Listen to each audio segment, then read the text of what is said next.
Hello, my friends. Welcome back to the Easy English Listening Zone.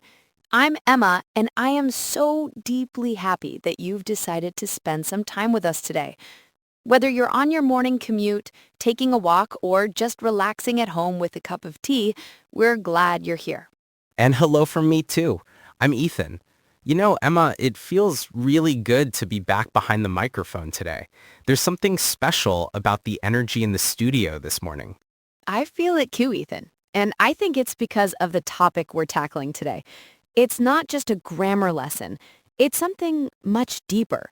It's something emotional. Absolutely. You know, we get hundreds of messages from our listeners every week. But lately, I've noticed a pattern. It's a specific kind of frustration. It's almost heartbreaking to read sometimes. I know exactly what you mean. It's that heavy feeling of being stuck. Today, we are talking about the silent struggle. The problem that sounds like this. Emma, Ethan, I understand everything. I can watch Netflix, I can listen to your podcast, and I get 99% of it. But the moment I open my mouth to speak, nothing comes out. That is the classic brain freeze. It's the number one complaint we hear. It's that feeling where your mind is full of words, but your tongue feels like it's tied in knots. You know the word is there, floating in your head, but the bridge between your brain and your mouth just collapses. Exactly. It feels like your voice is locked inside a box and you lost the key. And it's incredibly frustrating because it makes you feel like you aren't making progress, even though you actually know so much. But listeners, I want you to take a deep breath because today we are going to hand you the keys to unlock that box. We have a roadmap today. We are going to share some really powerful, practical, and psychological tricks to turn that passive understanding into active speaking. But before we dive into the first key, we have a tiny favor to ask. We are building a community here, a family of learners. If you feel connected to what we're saying, if you feel seen, please take a split second to tap that like button or hit subscribe. It really does help. It's like a digital high five. It helps other people who are feeling stuck and lonely in their learning journey find us. So thank you for that support. Okay, Emma, I'm ready. My voice is locked. I'm the listener right now. How do I find the key? The first key is a shift in mindset. We have to change how you listen. You see, Ethan, right now, most people listen passively. Passive listening. That's like when I have the radio on while I'm doing the dishes, right? I hear it, I understand it, but I'm not really engaged. Precisely. It's background noise. Your brain is in receiving mode, but speaking is in producing mode. To bridge that gap, we need to move to active listening. And the best tool for this is a technique called shadowing. Shadowing. I love that name. It sounds mysterious, like I'm a detective following someone. But in language learning, it means I become the speaker's shadow, right? Yes, imagine you are my shadow. Where I go, you go. When I stop, you stop. In practice, it means listening to a short clip, maybe a sentence from this podcast, and repeating it almost at the same time as the speaker. You aren't just translating the meaning, you are copying the music. The music. I like that. You mean the rhythm, the intonation, the way the voice goes up and down? Yes, English has a melody. When you shadow, you stop worrying about grammar rules and you start feeling the rhythm. It connects your ears directly to your mouth muscles. But Emma, let's be real. That sounds really hard for a beginner. If I try to talk at the same time as you, I might trip over my words. That is a valid fear. So start small. Don't try to shadow a whole speech. Listen to one sentence. Hit pause. Repeat it exactly how you heard it. Match the emotion. Match the speed. Then hit play again. Okay, so listen, pause, repeat. I can do that. It's like training a muscle. It is exactly like the gym. Your understanding muscle is strong, but your speaking muscle is weak because you never use it. Shadowing wakes that muscle up. It proves to your brain that you are capable of making these sounds. That makes so much sense. Okay, I'm going to try that. I'm going to be a shadow. But what happens when I turn off the podcast? The silence comes back. What is the next step? That brings us to tip number 2. This is one of my favorites, but I have to warn you, Ethan, it might make you feel a little bit crazy at first. Okay, crazy. Okay, I'm intrigued. What is it? It's called creating your English mode. And the secret weapon is talking to yourself. Talking to myself? You mean walking down the street muttering in English? People will think I've lost my mind. Maybe, but you can do it in the privacy of your own home. Look, the biggest barrier to speaking is that we wait for the perfect moment to speak. We wait for a teacher, or a tourist, or a meeting. But those moments are rare. That's true. I can go days without having a real conversation in English. Exactly. So you have to create the conversation. You need to narrate your life.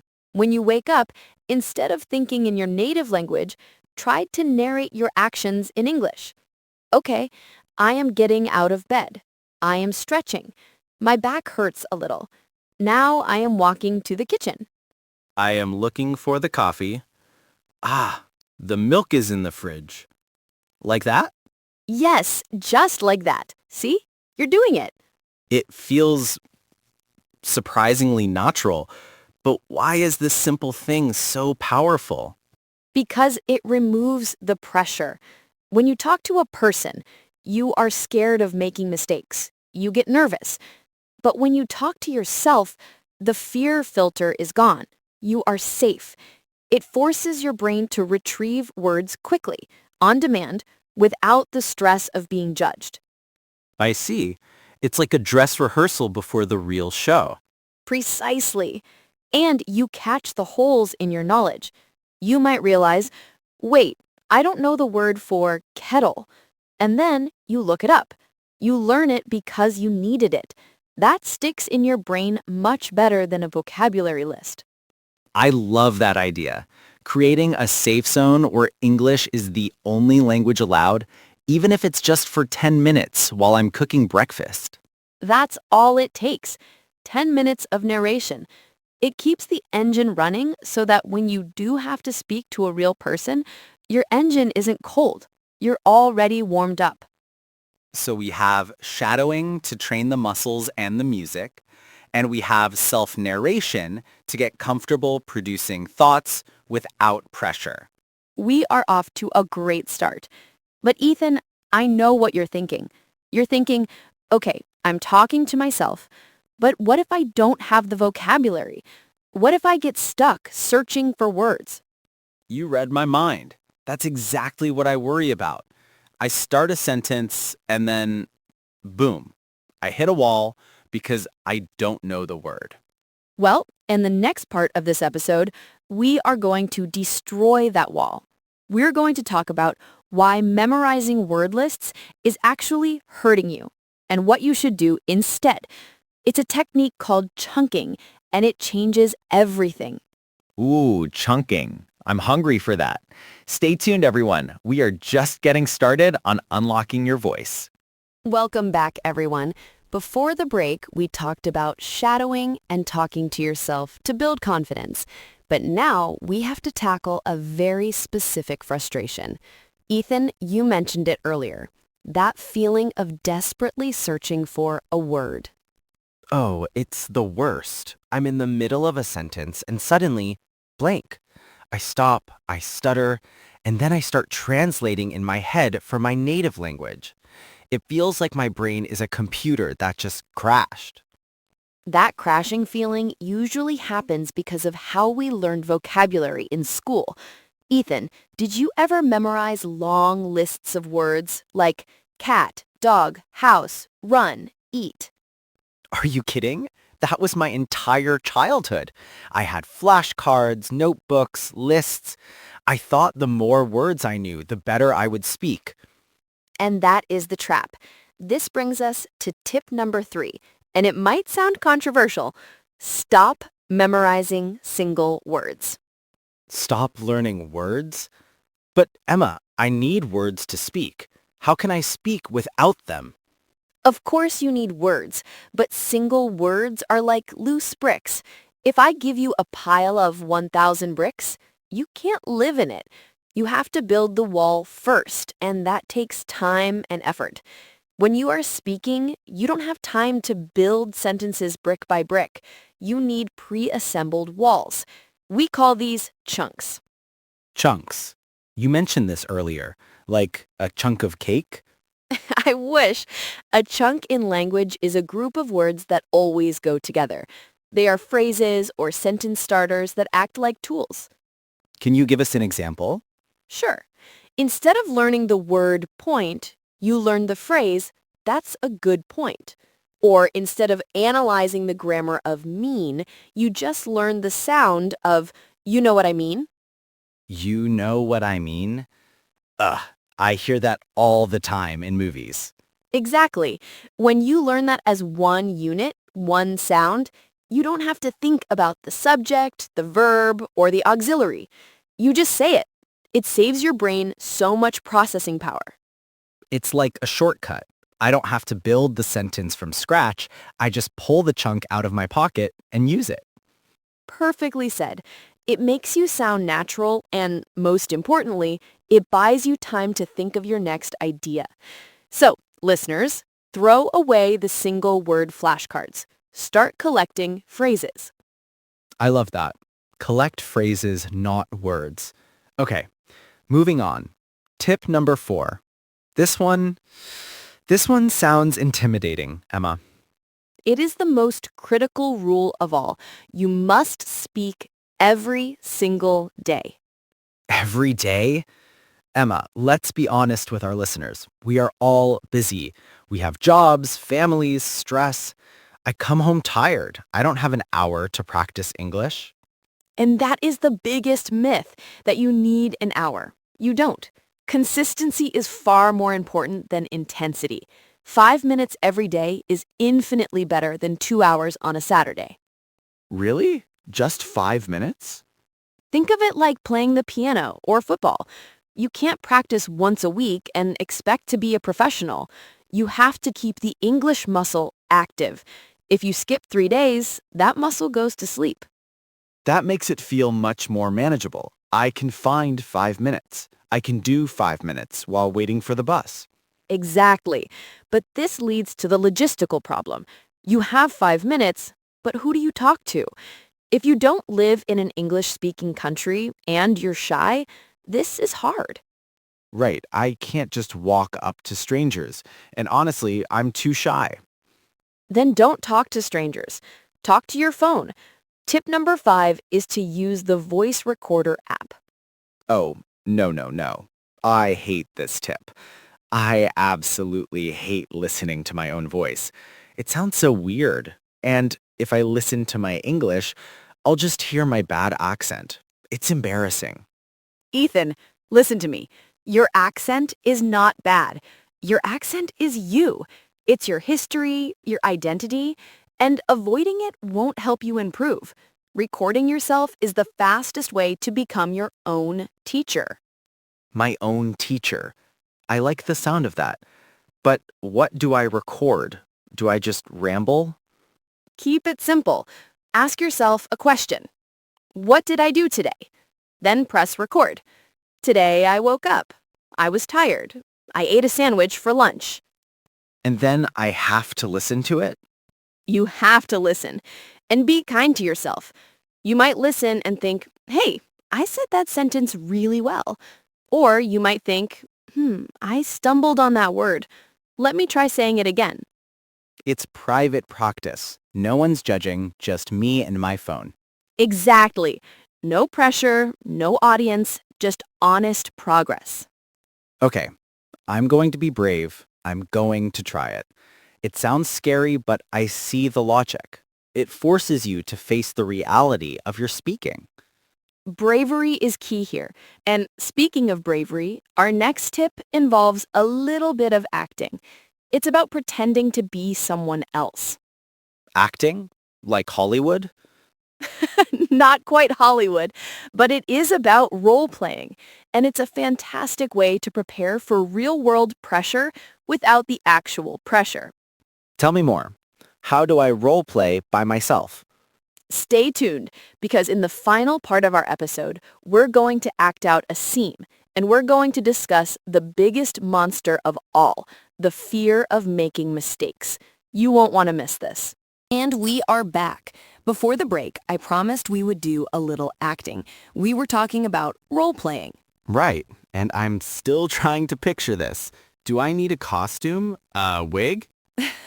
No costumes needed. Role-playing is just imagining a specific situation, like a restaurant, an airport, or a job interview, and playing both parts.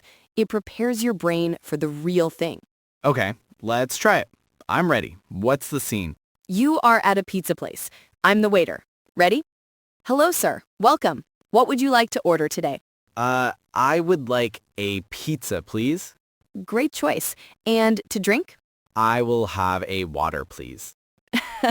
See? Simple. But do you know why that was valuable?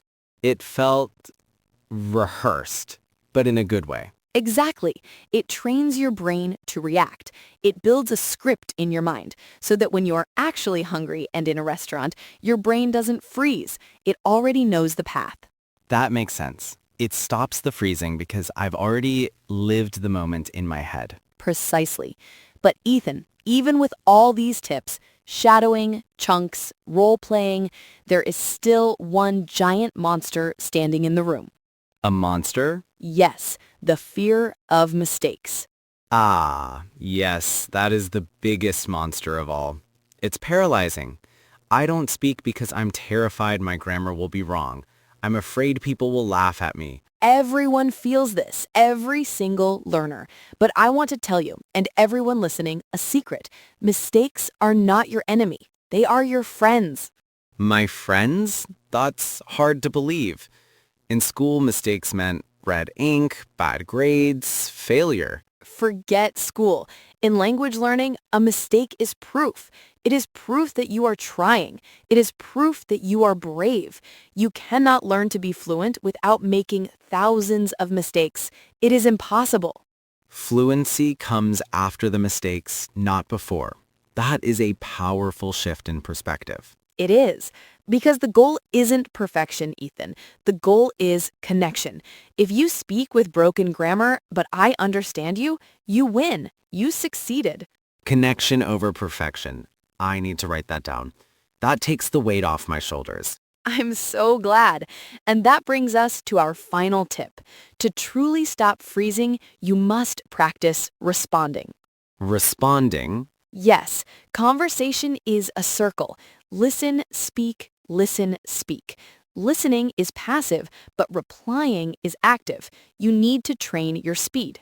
But if I don't have a partner, how do I practice the speed of replying? Use technology. Use an AI chatbot on your phone. Ask it questions. Let it ask you questions and force yourself to answer out loud. It bridges the gap between your ears and your mouth. Wow, we have covered so much today. I feel lighter. I feel motivated. That is wonderful, Ethan. You have the tools now. The English is already in your head. You just needed the bridge. Let's do a super quick recap for our listeners before we go. Good idea. Change your listening. Use shadowing. Create English mode. Narrate your day to yourself. Learn chunks. Stop memorizing single words. Learn phrases. Speak daily. Even just 5 minutes is enough. Record yourself. Be brave and listen to your voice. Role play. Act out scenes. Reframing. Accept that mistakes are proof of bravery. Practice responding. Use AI or friends to keep the conversation moving. What a list. Thank you, Emma. This has been incredibly helpful. You are so welcome.